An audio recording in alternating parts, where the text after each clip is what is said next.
नमस्कार, मेरा नाम है गौरव पाल और आपका स्वागत है हमारे इस वीडियो। आप देख सकते हैं आकाश आनंद जो हैं वो पीछे अपने रथ पर जो हैं वो आ गए हैं और जिस तरीके से जो है हरियाणा में चौपाल के लिए इस समय आकाश आनंद जा रहे हैं और जो है ये विधानसभा रादौर है जहां पर ये चौपाल होने वाली है, पर जो प्रत्याशी हैं उसके लिए प्रचार करने के लिए जा रहे हैं। तो ये जो माहौल है वो पूरी तरीके से साफ तौर पर नज़र आ रहा है और जिस तरीके से आज आकाश आनंद ने तमाम जो कांग्रेस और भाजपा पर निशाना साधा, उसके बाद ये जो डोर टू डोर कैंपेन है, विलेज टू विलेज कैंपेन है और पहली बार इस तरीके से बसपा का जो कार्यक्रम है वो प्रचार नज़र आ रहा है। इससे पहले इस तरीके के कैंपेन और प्रचार जो है वो हरियाणा की रादौर विधानसभा में आकाश आनंद की चौपाल जो है वो शुरू हो चुकी है। आप मेरे पीछे भीड़ देख सकते हैं। यहाँ पर आकाश आनंद ने एक चौपाल को संबोधित कर रहे हैं। ये जो नई चौपाल का जो तरीका बहुजन समाज पार्टी ने निकाला है, छोटे छोटे तरीके से जाकर डोर टू डोर जाकर लोगों को कनेक्ट करने का, एक एक विधानसभा में 3-3 4-4 जगह इस प्रकार की सभाएँ करने का, चौपालें करने का, वो तरीका बहुजन समाज पार्टी का नया है जिसको लेकर पार्टी आई है। और आकाश आनंद यहाँ पर अपने चुनावी रथ पर पहुँचे और चुनावी रथ के ऊपर थे लोगों का अभिवादन कर रहे थे, उनसे मिल रहे थे। उसके बाद रविदास मंदिर में आकाश आनंद गए और यहाँ पर जिस तरीके से आप पूरा माहौल देख रहे हैं, ये चौपाल जो यहाँ पर लगी हुई, आकाश आनंद मंच पर बैठे हुए, यहाँ से बहुजन समाज पार्टी के जो प्रदेश अध्यक्ष धर्मपाल तीगरा यहाँ से चुनाव लड़ रहे हैं। लेकिन जिस तरीके से माहौल आप देख सकते हैं, ये माहौल जो यहाँ पर दिखाई दे रहा है, यहाँ पर ये इस प्रकार की हजार लोगों की जो इस प्रकार की जनसभाएं जो हो रही हैं, उससे आगामी विधानसभा चुनाव एक नई टेक्निक है, उससे आगामी विधानसभा चुनाव बसपा को काफ़ी लाभ मिल सकता है। बीएसपी अपने मुद्दे आरक्षण और संविधान को लेकर चुनाव में आई है। 10 से 12% ऐसा है जो यहाँ पर बीएसपी से प्रभावित नजर आ रहा है। अब देखने वाली बात यह है कि इन छोटी छोटी चौपालों से क्या असर जो है वो बीएसपी के आगामी चुनाव पर पड़ता है। विधानसभा का प्रोग्राम रखना है तो हमने तुमसे दरखास्त करी थी कि हमें गाँव में जाना है, हमें अपने समाज के लोगों के बीच में रहना है, हमें उनसे बातचीत करनी है, उन्हें हमें आदरणीय बहन जी ने जो काम किए हैं वो बताने का मौका चाहिए। और टीकरत जी ने इस बात का पूरा सम्मान रखा। उनके साथ सब समाज के जो लोग लगे हैं, जिनका उन्होंने अभी नाम लिया, वो सब ने मिलकर आज ये गांव की मीटिंग उन्होंने लगाई, इस हल्के की मीटिंग लगाई। तो उन सभी का मैं एक बार तहे दिल से धन्यवाद करता हूँ। साथियों, यहाँ पर आप लोगों के बीच में आके कुछ जरूरी बातें हैं जो आदरणीय बहन कुमारी मायावती जी ने हमसे कहा है कि आप लोगों को बताएं। जैसा कि आप लोग जानते हैं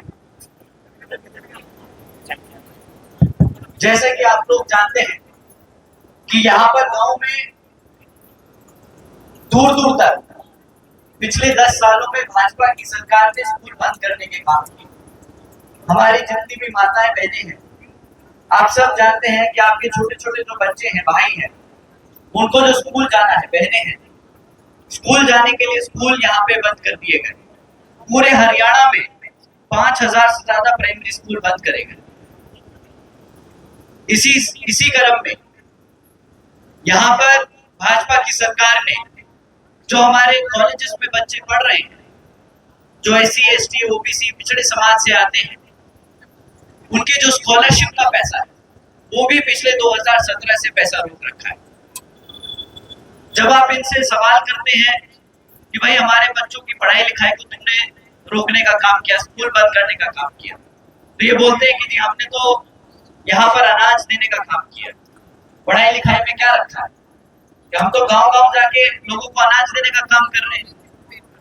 और मैं अपनी माता बहनों से पूछना चाहूंगा कि अगर माँ आपको महीने का राशन ये दे भी नहीं, अनाज दे भी नहीं, तो महीने का कितना अनाज मिलता हो? 500 रुपया, 1000 रुपये से ज्यादा का तो अनाज नहीं देते होंगे। साल में 12,000 रुपए बस। परंतु अगर आपके घर से आपका बच्चा पढ़ लिख कर, आपकी बेटी पढ़ लिख कर सरकारी नौकरी ले पाती तो कम से कम महीने की 25-30 हजार रुपए तो कमाती, साल का 2.5 लाख 3 लाख रुपया कमाती। अब ये हमें बोलते हैं कि हमारे बच्चों के स्कूल बंद कर देंगे, उन्हें स्कॉलरशिप का पैसा नहीं देंगे, उसके बदले अनाज देंगे 12,000 रुपए का, और छीन क्या रहे हैं हमसे। हमसे हमारे बच्चों का भविष्य छीनने का काम। अनपढ़ रखना चाहते हैं, उन्हें रोजगार नहीं देना चाहते, नौकरियां नहीं देना चाहते। जबकि हरियाणा सरकार में 2 लाख से ज्यादा सरकारी पद खाली पड़े, ये आप लोगों को नहीं बताएंगे।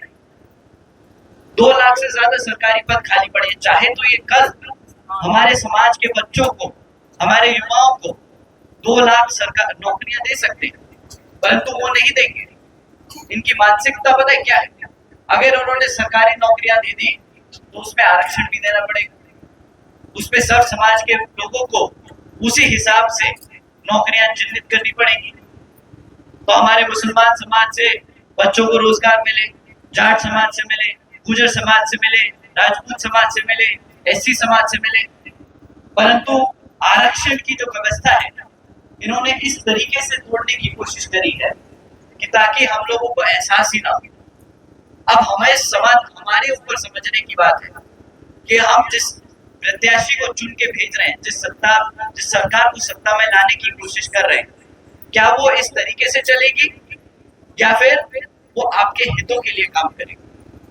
आप लोगों को जानकर हैरानी होगी, आदरणीय बहन जी के समय में यूपी में जब उनका फुल मेजॉरिटी गवर्नमेंट बनाई थी उनकी 2007 से 12 की सरकार में, उन्होंने 5,500 से ज्यादा प्राइमरी स्कूल बनवाए थे, गांव-गांव में जाके स्कूल बनवाए ताकि हमारे बच्चियां, हमारे छोटे-छोटे बच्चे, सर समाज के बच्चे पढ़ सकें।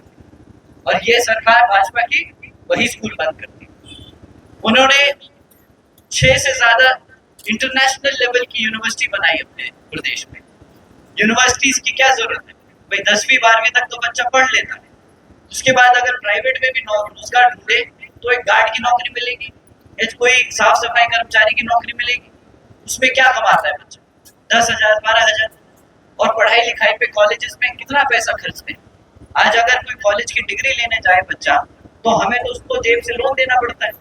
आप सबको लोन लेना पड़ा होगा अपने बच्चों को उस कॉलेज में पढ़ाने के लिए। लोन का पैसा ये लोग तो देते नहीं, वो तो आपको प्राइवेट ले लेना पड़ता है। तो सरकारी यूनिवर्सिटी बनाई थी ताकि शिक्षा की जो कीमत है वो आप लोगों को चुकानी ना पड़े। तो उसी तरीके से यहाँ पर हरियाणा में भी अब आदरणीय बहन जी की जिस तरीके से काम हुए, उसी तरीके से हमारे बच्चों के लिए शिक्षा के लिए primary school, senior secondary school और यूनिवर्सिटी, इंटरनेशनल लेवल की यूनिवर्सिटीज आपके हरियाणा में बनाई जाएगी। आपके हल्के में प्राइमरी स्कूल खोला जाएगा जिसपे सारे प्राइमरी स्कूल के टीचर्स सब पूरी तरीके से अपॉइंट किए जाएंगे ताकि आपके बच्चों की पढ़ाई लिखाई पे कभी भी सवाल ना उठा। इतना ही नहीं साथियों, बीजेपी कांग्रेस की तरफ अगर हम एक बार देखें, भाई भाजपा तो लड़ी रही है, कांग्रेस वाले भी आप लोगों के बीच में आके बात करेंगे कि भाई हमारे लिए वोट तो हम भी 10 साल से बाहर हैं, परंतु यहाँ पर जितने भी बैठे सभी समाज के लोग, आप लोगों को मैं इनकी असली मानसिकता समझाना चाहता हूँ।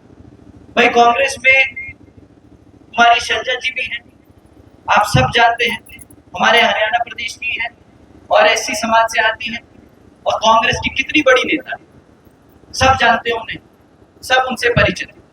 परंतु उनके यहाँ कांग्रेस में भी हुड्डा जी के कुछ समर्थक शैलजा जी के लिए क्या गंदे गंदे शब्द इस्तेमाल करते, आप सभी लोगों ने सुना, मैं तो वो शब्द दोहरा ही नहीं पाऊंगा आप लोगों के बीच। तो हकीकत कांग्रेस वालों की यही है कि हम किसी भी समाज से आए, अगर हम दलित समाज से आते हैं तो कांग्रेस में हम फल फूल नहीं सकते, हम आगे बढ़ नहीं सकते, क्योंकि वो चाहते ही नहीं, वो इज्जत दे ही नहीं सकते हमारे समाज को जो एक बसपा में एक नेता, एक कार्यकर्ता को मिलती है।